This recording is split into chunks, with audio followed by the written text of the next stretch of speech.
Greetings, accounting aficionados. Today we're going to talk about vehicles and how Depreciation Pro makes their tax calculations easy and direct.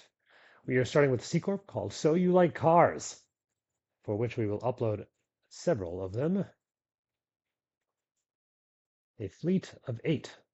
I like to take you through this process because it emphasizes the ease at which data are uploaded, how our AI is utilized for things like column matching, and shows that for things like vehicles, if columns are present for things like business use percentage, gross weight, and VIN, we pick them up immediately. Furthermore, when those data for the exact assets are uploaded or for evaluation in our import assets pipeline, we look for things like, oh, you had a VIN column, but one of them had a VIN and no vehicle weight. So we can just go ahead and look up that VIN right now and fill in those data.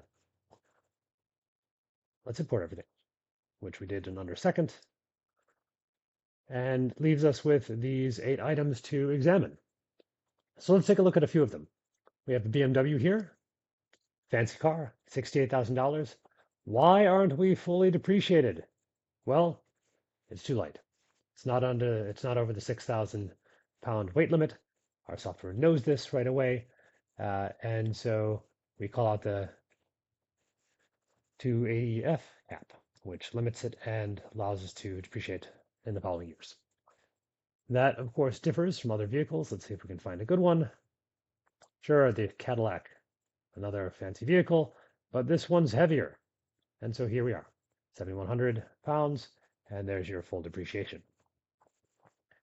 If I look at some other interesting cases, if I pick up the, let's see, how about, oh yeah, great, the Ford F-150. Wait to confirm. So this guy, you can see we have the bonus depreciation all there, the wait to confirm all there, and if we say, maybe this guy has a cargo bed, let's watch what happens over here.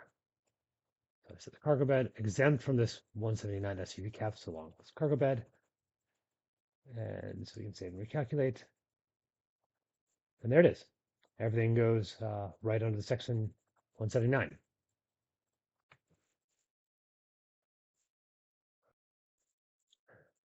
The last thing that I want to look at is where all of these data go. So on our assets table, as you will have seen in other videos, we get to navigate directly to the forms of interest. And here you can see very directly where all of our lines are matching up to the lines on our 4562, what those amounts are, and it gives some just inline reasoning for what is actually happening with those precise assets. If you want to look at the supporting worksheet, that is also directly accessible with the form lines to which those data correspond.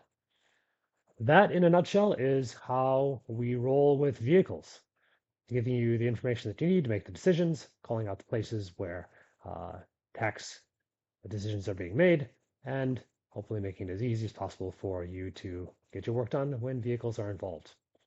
As always, if you see any areas where you would love us to improve, don't hesitate to call those out and reach out. Looking forward to working with you further.